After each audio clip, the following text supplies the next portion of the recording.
Saludos, estimada participante. ¿Cómo se encuentra María Valentina?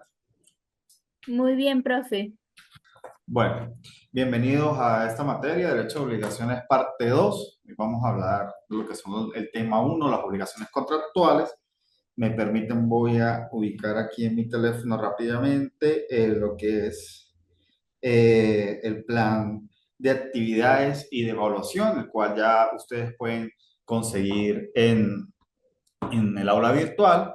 Pero bueno, rápidamente vamos a hablar un poco de lo que son las actividades de este periodo académico.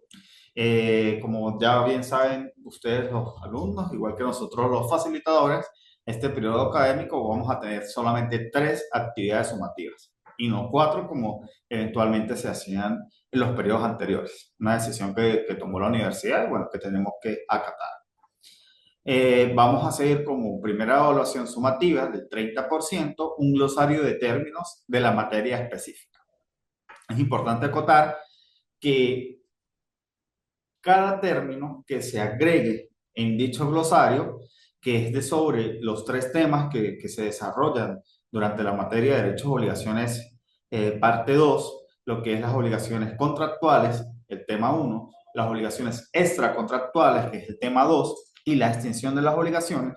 Cada término que se vaya a incluir en este glosario de términos debe estar relacionado con la materia, lo cual quiere decir que no me van a colocar allí, por ejemplo, qué es el derecho laboral, ¿no? Porque puede estar relacionada la materia con el derecho laboral en algún momento, pero no es la materia en específico. Entonces, ¿qué es lo que vamos a colocar allí en ese mapa conceptual o en ese glosario de términos? Eh, por ejemplo, ¿qué es el negocio jurídico? Ese sería un término que va completamente con la materia que estamos realizando. Entonces, los conceptos o esos términos que vamos a incluir dentro de este glosario deben estrictamente relacionarse con la materia. Entonces, vamos a hablar de la teoría general del contrato, de los elementos esenciales para la validez del contrato, de una obligación extracontractual. Vamos a hablar de el pago, que es una de las extinciones de una obligación, por ejemplo. Entonces, la novación.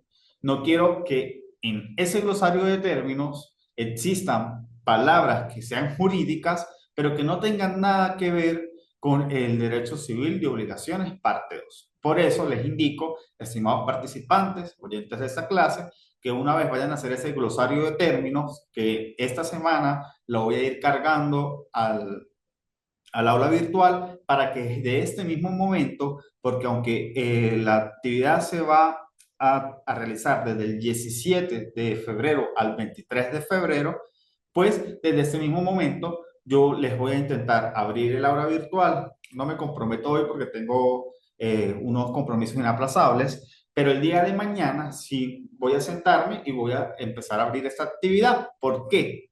Porque este glosario de términos, cada uno va a subir entre 20 y 25 términos, pero deben mirar los términos de sus compañeros, porque si la alumna Briseño coloca negocio jurídico a las 4 y 5 de la tarde y luego Arianna coloca negocio jurídico a las 4 y 10 de la tarde, eso me indica a mí que Arianna no miró, no observó ese glosario de términos, no leyó y repitió la palabra. Al repetir la palabra, la segunda persona va a quedarse sin los puntos de esa palabra. Entonces hay que tener claro allí esas dos premisas. La primera, que cada término debe estar relacionado con el derecho civil de obligaciones, parte 2, y que debemos leer los términos que colocan nuestros compañeros para no repetir la palabra. Y oye, tienen que tener cuidado porque ustedes son 9 alumnos, son 9 compañeros de clase, el temario es uno solo, entonces les indico pues que ustedes por lo menos las dos que están conectadas y los demás alumnos que vean esta clase luego, pues puedan hacerlo de la mejor manera y sacar la mejor nota, ¿no? Entonces, bueno, eso por ahí. Ariadna, buenas tardes. Muy buenas tardes, profe. ¿Cómo te encuentras? Muy bien, ¿y usted? Bien, tú también vienes de Derecho Constitucional, ¿cierto? Sí, señor. ¿Dónde vives? En el vigía. Perfecto. Bueno, la segunda actividad que se va a hacer es un 30%, va a ser un parcial oral sobre los temas 2 y 3, que es las obligaciones extracontractuales y la extinción de las obligaciones. Les indico, si más participantes, bueno, que revisen el temario. eh, yo lo tengo en la página principal, ahí lo descargan y van estudiando uno de los puntos. Sin embargo, no sé si de aquí allá al 10 de marzo ya haya dado las 3 clases. Si no, pues seguramente la segunda clase sí la habrá de poder haber dado y visualícenla. Que ya de las clases se hacen las preguntas. Lo mismo, la clase de hoy, si ustedes son visuales o si son de anotar, anoten, porque la nivelación, que es sobre una sola de las actividades, también va a ser un parcial oral sobre todos los temas. Y el tema 3, que es la extinción de las obligaciones, me van a realizar una exposición virtual con cada uno de los temas que se apartan en ese tema 3 y va a tener la participación en clase, no solo la asistencia, ojo, como asistencia ya ustedes se ganaron sus puntos, pero también se va a evaluar la participación, es decir, que ustedes intervengan, que ustedes den ejemplos, hablen conmigo, pregunten, para que se haga la clase pues de manera más interactiva. Ustedes pueden visualizar las láminas. Sí, Perfecto. Bueno, vamos a empezar con la clase de hoy, la unidad 1 o tema 1. Hablamos de las obligaciones contractuales y pues allí estamos hablando de lo que es el negocio jurídico, que es un acto en virtud del cual un sujeto que es de derecho va a regular sus propios intereses en las relaciones con otros, con sujeción a las normas que existan en ese territorio o en determinado país, para que surjan los efectos típicos que debe surgir. Luego, la teoría general del contrato. El concepto lo vamos a encontrar en el artículo 1133 del Código Civil, que nos indica que el contrato es una convención entre dos personas o más que buscan reglar, transmitir, extinguir, modificar, entre ellas un vínculo jurídico. Cuando hablamos de otros códigos, como lo que es el Código Napoleónico, en el artículo 1101, él indica que el contrato es una convención por la cual dos o varias personas se obligan a hacer o no hacer alguna cosa. Y aquí estamos hablando de obligaciones. Entonces hay que tener en cuenta, y estimadas participantes, esto es pregunta que yo hago en los exámenes, ¿qué tipos de obligaciones existen? Hay obligaciones de hacer, obligaciones de no hacer, y hay otro tipo de obligaciones, alguna vez las han escuchado. Hay obligaciones de hacer, de no hacer, de dar, de hacer y no hacer. Son las obligaciones. Normalmente yo siempre pregunto los ejemplos de ese tipo de obligaciones que los voy a dar más adelante. Entonces, para que tengan por ahí anotados, aunque el tema 1 no va para el parcial 2, sino para el parcial final. ¿Ok? El Código Civil italiano nos indica que el contrato es un acuerdo entre dos o más personas para construir, regular o disolver entre ellas una relación jurídica patrimonial. Hay que tener mucho cuidado cuando se habla de obligaciones extracontractuales, a diferencia de las contractuales, entre el patrimonio y lo que es un delito penal. ¿Ok? Tienen que ir distinguiendo esas cositas que son básicas dentro de esta materia. Cuando hablamos de Osorio, él habla que la teoría general del contrato es un pacto o convenio entre partes que se obligan sobre materia o cosa determinada y a cuyo cumplimiento pueden ser competidas. Hay unos elementos de los contratos que son estructurales según sus efectos y según la validez del contrato. Cuando hablamos de los elementos esenciales, tenemos comunes, especiales y especialísimos. Los comunes son los básicos, que es la voluntad, el objeto y la causa. Si falta alguno de estos requisitos, el contrato estará viciado totalmente de nulidad absoluta, porque siempre debe haber esa voluntad. ¿Y qué es la voluntad? Bueno, esa manifestación que tenemos cada uno de que queremos un teléfono, de que queremos un carro rojo. Entonces, cuando esa voluntad se ve viciada, va a haber anulidad absoluta. ¿Por qué? Vamos a decir que María Valentina quiere el carro rojo. Y yo le digo, claro, perfecto, sí, Valentina, mire, esta es una otra, año 2002, es color rojo, tal, el precio es tal. Pero cuando yo le voy a entregar el carro a María Valentina, el carro no es rojo. Entonces, ¿qué sucede allí según con lo que yo acabo de decir? Que va a tener una nulidad al manifestar que ella quiere un carro rojo. Perfecto. No existe la voluntad de comprar un carro que no sea rojo. Y entonces, si yo le estoy ofreciendo el carro rojo, yo debo cumplir con el carro rojo. Por eso es un elemento esencial del contrato, pues la voluntad debe cumplirse tal cual lo ha adquirido la persona. Cuando se habla de especialísimos, son las reales, las cosas formales, y los especialicismos es un contrato determinado, por ejemplo, una compraventa. ¿Okay? Según sus efectos, los elementos esenciales para la existencia de un contrato también tienen que ver con la voluntad. Si falta alguno de esos requisitos, pues, como lo dijimos, va a ser una nulidad absoluta. Y entre los elementos esenciales para la validez del contrato está la capacidad. ¿Qué es la capacidad? Bueno, la capacidad es esa medida que tenemos cada uno de ser titular de derechos y obligaciones. Por eso, los capaces son los mayores de 18 años y los que estamos establemente bien mentalmente, ¿sí? Hay incapaces que son los niños, niñas y adolescentes o menores de edad y los enajenados mentales. Es decir, ellos no tienen la capacidad suficiente, perdón, no sé por qué salió esto, ellos no tienen la capacidad suficiente de poder contratar con alguna persona, ¿sí? Hay excepciones, pues, porque los niños, niñas y adolescentes, por lo menos cuando quieran un contrato laboral, pues pueden pedirle permiso a sus padres pueden tramitar ese permiso y así, pues, estos pueden ejercer el trabajo, ¿no? La parte afectada por ausencia de alguno de los requisitos del incapaz o su representante y la persona que ocurrió en el vicio puede oponerse a ese vicio de consentimiento. ¿Por qué? Porque, como les repito, cuando son niños, niñas y adolescentes, pues tienen un representante, ¿ok? La clasificación general del contrato. Tenemos varias clasificaciones y tenemos, según las partes obligadas, que son unilateral, bilateral o sinalagmático. Tenemos según el fin perseguido, onerosos o gratuitos, y según su carácter, preparatorios, principales o accesorios. Cuando hablamos de un contrato unilateral, hace surgir obligaciones para una sola de las partes. Esto lo conseguimos en el artículo 1134.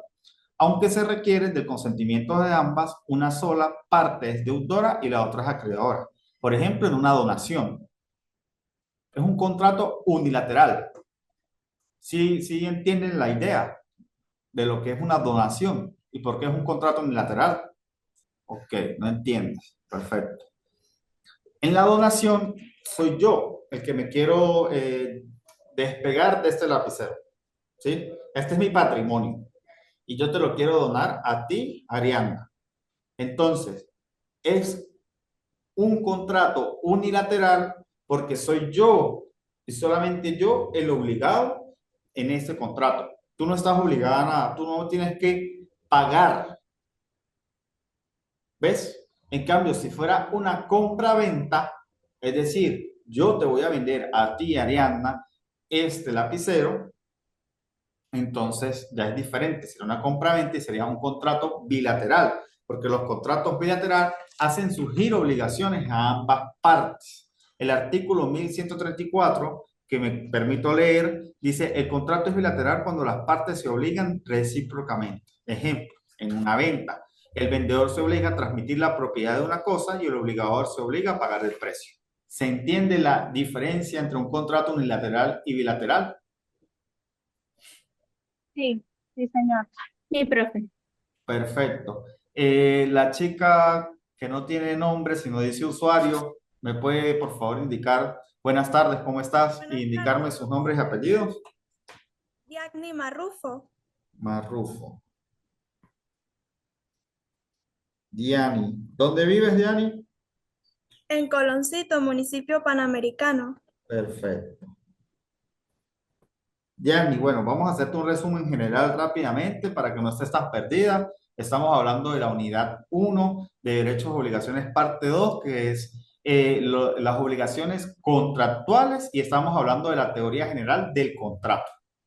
Ok, Y ya estamos ahorita en lo que es la clasificación de los contratos. Entonces, bueno, como acabas de escuchar, hay contratos que son unilaterales y hay contratos que son bilaterales. El unilateral es cuando una sola de las personas se compromete. Surgen obligaciones solamente para una de las dos partes. Yo te voy a donar a ti este lapicero. Cuando es una compra-venta, es decir, yo te voy a vender a ti este lapicero, entonces nacen obligaciones tanto para mí como para ti. ¿Sí? Porque yo estoy obligado a entregarte la propiedad y tú estás obligado a pagarme un precio. Ahora bien, según el fin perseguido, tenemos contratos onerosos o contratos gratuitos. Los onerosos son aquellos de los cuales cada una de las partes procura tener una ventaja mediante un equivalente o contraprestación.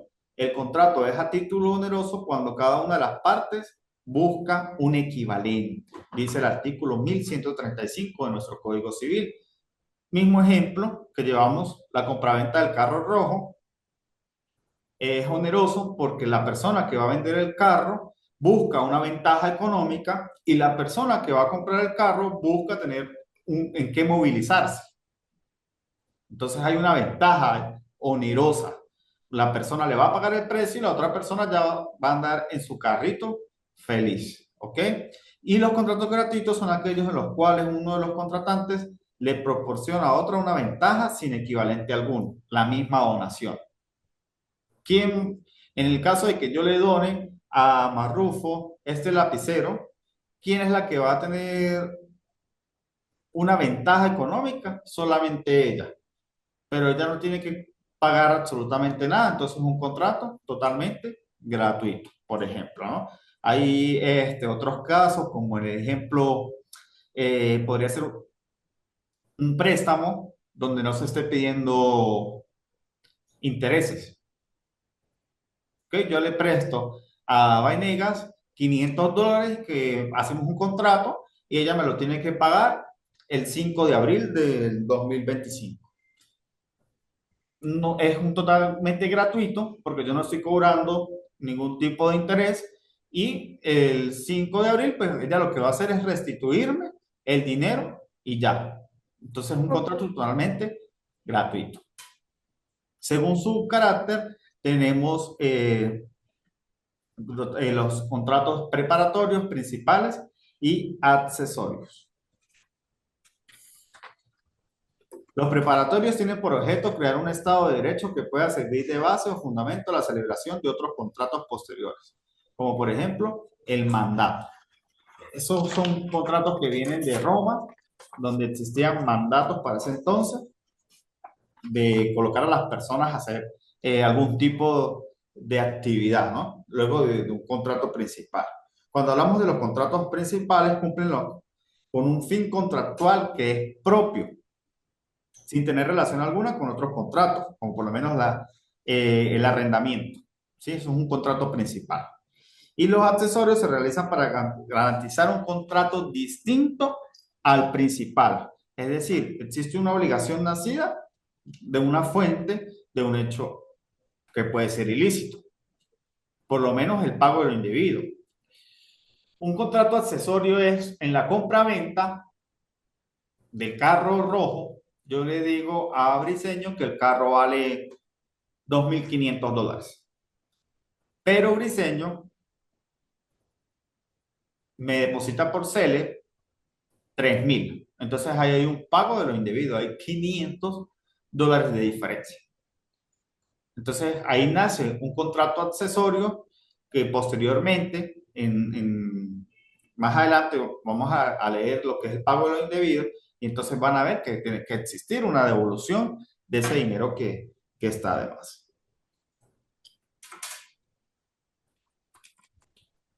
Hace rato les hablaba un poco de la manifestación de la voluntad, qué es lo que se quiere. La capacidad es la medida de la actitud para ser titular de derechos y obligaciones. Tenemos capacidad jurídica y legal y capacidad de obrar.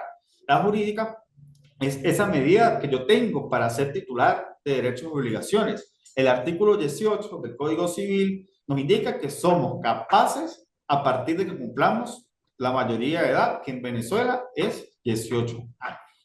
A partir de ahí, estimados participantes, nos llevó lo que nos trajo, hablando coloquialmente. Porque a partir de ahí adquirimos no solamente la capacidad jurídica, sino que todos los derechos políticos. Y somos pues autosuficientes y pues tenemos que responder por cada uno de nuestros actos. Ya tenemos capacidad de obrar, que es la medida de la actitud para producir efectos jurídicos válidos mediante actos de la propia voluntad. La capacidad contractual es la medida de la actitud para realizar por la propia voluntad negocios jurídicos que afecten los propios intereses. La capacidad es la regla y la incapacidad es la excepción. En principio, toda persona se refuta como capaz, salvo en los casos que son señalados en la ley como incapacidad. Debe ser señalada esta incapacidad siempre por el legislador, expresamente. O sea, ningún abogado puede o ningún juez puede decir, ah, no, él es incapaz. No, la ley debe indicarme la incapacidad. El artículo 1143 dice, pueden contratar todas las personas que no estuvieran declaradas incapaces por la ley. La ley declara incapaz al menor de edad y declara incapaz al enajenado mental. Esas son las dos vías principales de incapacidad. Por eso es que en juicio muchas veces las personas se confían que porque de repente tiene barba, no, eso tiene 20 años. Venga, fírmeme aquí. Y cuando llegan a juicio, porque no piden la copia de la cédula, ven que es un menor de edad. Ahí no hay nada que discutir. Él es un incapaz para la ley. Les hablo de casos que son realidad aquí en el estado Táchira, donde hay prestamistas que hacen firmar pagarés y todo a una muchacha y resulta que van y la denuncian y al denunciarla, entonces la niña tiene 17 años y les prestó una cantidad de dinero excesivo. Pero ahí el error no es de la muchacha, aunque sabemos que la muchacha está incumpliendo con sus obligaciones, pero es una persona incapaz. ¿Se entiende? Las disposiciones legales que establecen la incapacidad contractual no determinadas personas son de interpretación restrictiva, no pudiendo extenderse en su aplicación por vía analógica a otras personas no declaradas expresamente como incapaces por la ley ni a situaciones no contempladas expresamente en esta. Lo que quiere decir esto que acabo de leer es que no existe analogía. Solo la ley nos indica la incapacidad. Formas de manifestar la voluntad. Voluntad y consentimiento. La voluntad es ese acto subjetivo que nace del interior de la persona y que puede posteriormente manifestar. Mi voluntad es que yo quiero un carro rojo. Como un niño chiquito, yo quiero un carro rojo, yo quiero un carro rojo, quiero un carro rojo. Esa es mi voluntad. Si no es rojo, no lo quiero. Y el consentimiento es en acepción restringida, es el acto unilateral de cada parte que se adhiere a la manifestación de voluntad de la otra parte sin que exista integración de voluntades. Cuando hablamos del consentimiento en acepción restringida, es que yo, que ya sé que María Valentina quiere el carro rojo, doy mi consentimiento de que sí se lo quiero vender. Pero si yo se lo quiero vender, el carro tiene que ser rojo, no puede ser un carro gris. Y la acepción técnica está integrado por lo menos de dos voluntades que libremente emitidas y comunicadas entre las partes se integran, se combinan o se complementan recíprocamente. Es adoptado por el Código Civil en el artículo 1141, el cual se refiere al consentimiento de las partes. El principio de autonomía de la voluntad, el artículo 1159, nos indica que los contratos tienen fuerza de ley entre las partes. Por eso cuando hacemos un contrato de compra-venta privada es muy diferente. Todo en lo que está en papel escrito queda, pero hay que registrar esos contratos que hay por allí de privados de carro. Sí sirven, obviamente, entre ustedes, entre las partes, pero no tiene fuerza para la ley, no tiene fuerza para el Estado, porque la realidad es que usted vaya a una notaría y registre su vehículo. La realidad es que usted vaya al registro principal, que queda aquí en San Cristóbal, en el caso de los que vivimos aquí, inmobiliario, y usted registre esa propiedad, ¿sí? Para que quede contemplado ante el Estado que usted tuvo esa voluntad de comprar ese inmueble y que la otra persona tuvo esa voluntad y ese consentimiento de venderle a usted el inmueble. Ahora viene lo bonito, los vicios del consentimiento. Porque aquí es donde estábamos, ese ejemplo del carro rojo, que el profesor Jason sí es cansón con ese ejemplo del carro rojo. Bueno, porque existen vicios en los consentimientos de los contratos. Yo le creo la palabra a María de que ella me va a vender el carro rojo y yo firmo sin ver el carro, porque yo confío en que ella me va a vender el carro rojo porque es que yo ya le dije que yo quería el carro rojo. El error consiste en una falsa apreciación de la realidad, en creer falso lo verdadero y verdadero lo falso.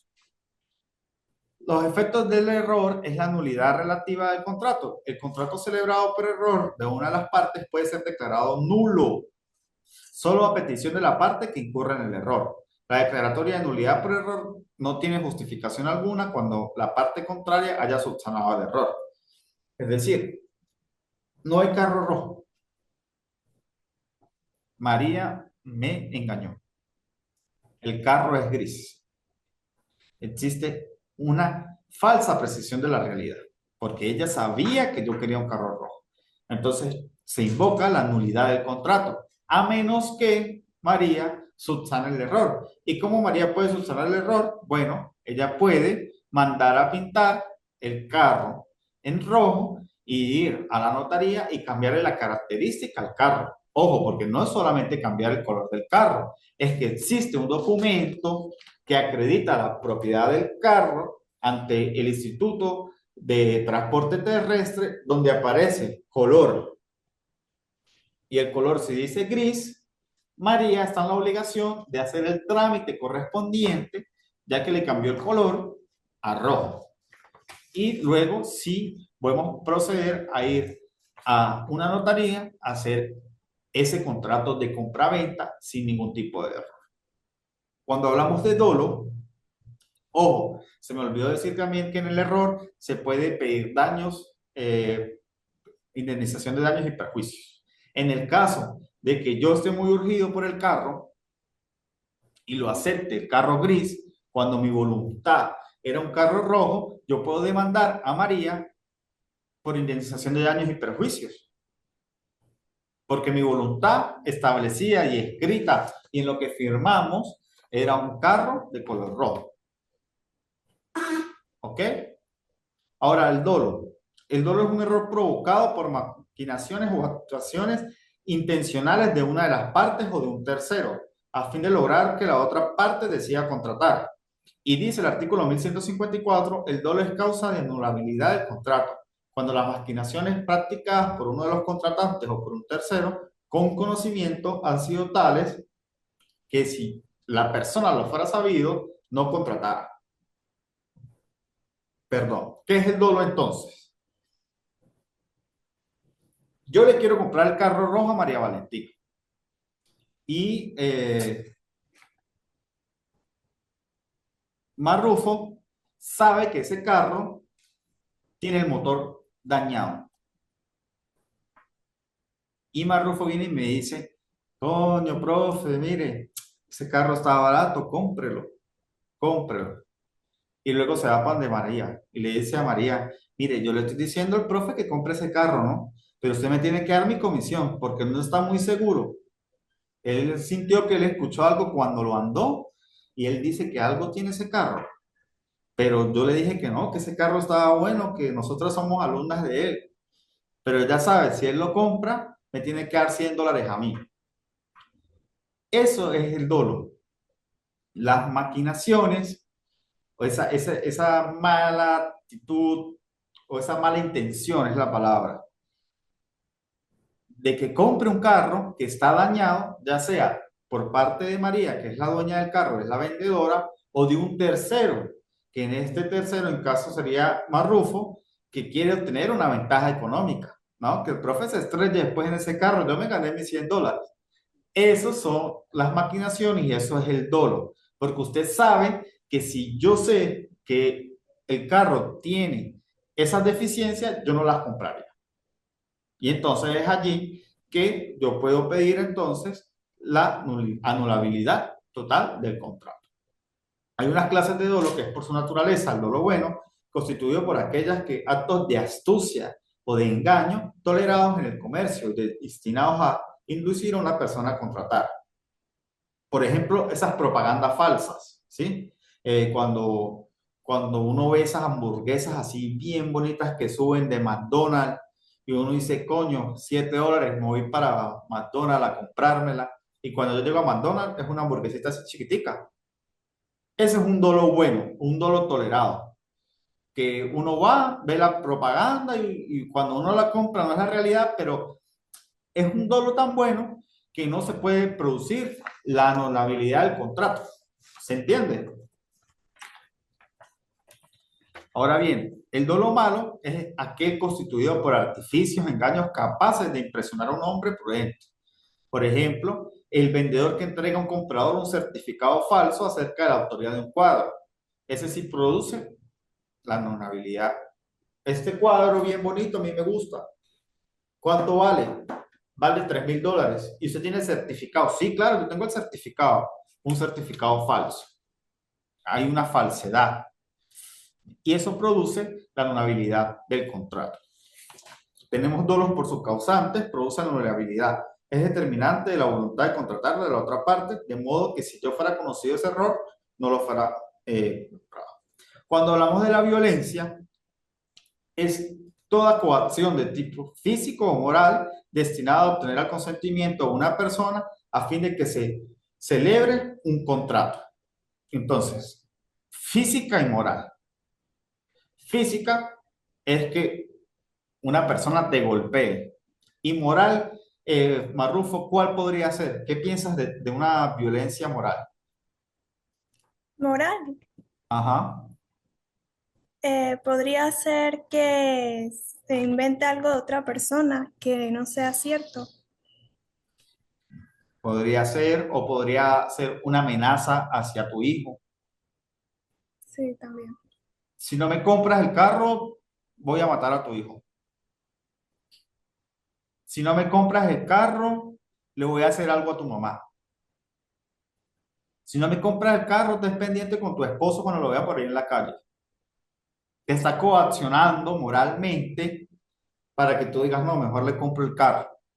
Esa es una violencia moral, ¿sí? Esa coacción ejercida sobre un fin a obtener la celebración de un contrato puede ser una amenaza de causarle daño a alguien, mientras que la física voy directamente ante ti.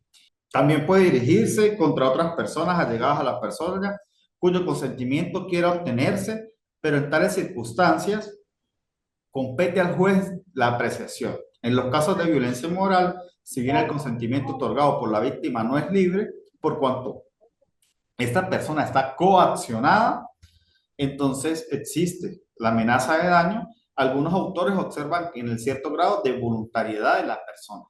¿Cuánto está usted obligada a vender? ¿Por qué quiere vender? ¿Por qué fue amenazada? Es siempre el juez civil, en este caso, porque estamos hablando de obligaciones contractuales, quien debe darse a la diligencia de entender cada una de esas violencias, ¿no? Es bueno saber que hay una jurisprudencia de noviembre de 2023 que nos indica que todo aquello que esté en WhatsApp ahora es prueba. ¿Ok? Entonces, si la amenaza de repente fue por WhatsApp, ya eso es un medio de prueba. Usted toma el capture, llegó a los órganos de investigación penal, su teléfono, y ahí pueden describir justo ese tipo de amenaza que existe. Y no solamente para este caso, estimadas participantes, sino también para muchos casos en específico, ¿no? Que pues lamentablemente hay mucha violencia de género contra las mujeres que se practica a través de un teléfono, a través del medio de WhatsApp. Si es por nota de voz, esa conversación la toman los miembros o los agentes del Estado de investigación penal, pues para llegar a hacer justicia. Bueno, aquí están las láminas cuando hablábamos del error, la nulidad del error y la indemnización de daños y perjuicios que se encuentra en el artículo 1149. El dolo, como les venía diciendo, el dolo bueno, del ejemplo de la hamburguesa, el dolo malo, que es ahí donde Marrufo me quería engañar para que yo comprara ese carro. Y los efectos que produce el dolo, la vulnerabilidad, ¿okay? La violencia física y la violencia moral. Ahora, el objeto del contrato. ¿A qué se debe? Siendo el objeto contenido de la obligación, la prestación debe entenderse por esa actividad o conducta que el deudor se compromete a realizar en beneficio de su acreedor. Para algunos doctrinarios, el objeto no es propiamente un elemento del contrato, sino la obligación. Ese es el objeto. ¿Cuál es la obligación? La entrega del carro rojo y, por ende, la entrega del dinero. A eso nos estamos obligando, ¿sí? Ya pasamos la voluntad, ya pasamos el consentimiento. La voluntad, yo quiero un carro rojo. El consentimiento, ella me lo quiere vender, yo lo quiero comprar. Ahora, ¿cuál es la obligación? ¿Cuál es el objeto del contrato? Bueno, que yo quiero el carro rojo, tome su dinero y deme usted la propiedad del carro. ¿Se entiende?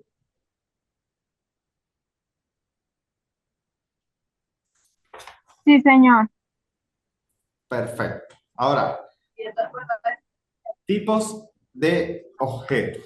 Tenemos prestaciones de dar, prestaciones de hacer y prestaciones de no hacer. No sé si Marrufo escuchó que yo dije que esto es pregunta de examen, para que lo anote por allí. No se le vaya a olvidar, ¿ok? Las prestaciones de dar es, por ejemplo, la compraventa del vehículo que hemos hablado. ¿Sí? La compraventa de un televisor, la compraventa de un teléfono celular, transferir el dominio de una cosa. Esa es la obligación o la prestación de dar. Ahora también tenemos prestaciones de hacer. Por ejemplo, yo estando aquí sentado, estoy haciendo unas prestaciones de hacer. ¿Por qué? Porque tengo un contrato para impartir una cátedra. Yo por compartir mis conocimientos, a mí me pagan. Eso es un contrato de hacer, porque yo no estoy entregando nada físico, yo no estoy entregando el lapicero, yo estoy entregando mis conocimientos, estoy haciendo, estoy dando clases, los estoy enseñando a ustedes sobre esta materia, los estoy evaluando. Entonces es una prestación de hacer. Y tenemos prestaciones de no hacer, que es pregunta de examen. Hay dos ejemplos de prestaciones de no hacer. Estas prestaciones de no hacer es, por ejemplo, la prohibición de fumar en un espacio cerrado. Esa es una obligación de no hacer. Y si usted viene y se sienta a fumar aquí en el salón, pues usted está desobedeciendo esa prestación de no hacer. Y el otro ejemplo de otra prestación de no hacer, claro, hay más, pero yo siempre doy estos dos, es la prohibición de vender licor a menores de edad. Esas son obligaciones de no hacer. Entonces, prestación de dar es una compraventa, entregar el dominio a una cosa. Prestación de hacer también puede ser los pintores. Yo le pago a Marrufo para que ella me pinte una montaña de Coloncito. O a las muchachas del Vigía para que vayan a Mérida y me pinten el Pico Bolívar. Es un hacer.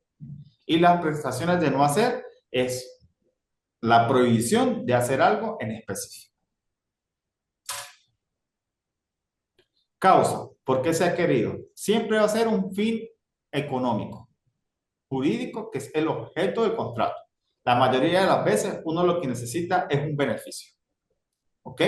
Para proteger el derecho reconoce el consentimiento. La causa en el Código Civil, artículo 1151, habla de ciertas ausencias de causas o causas falsas.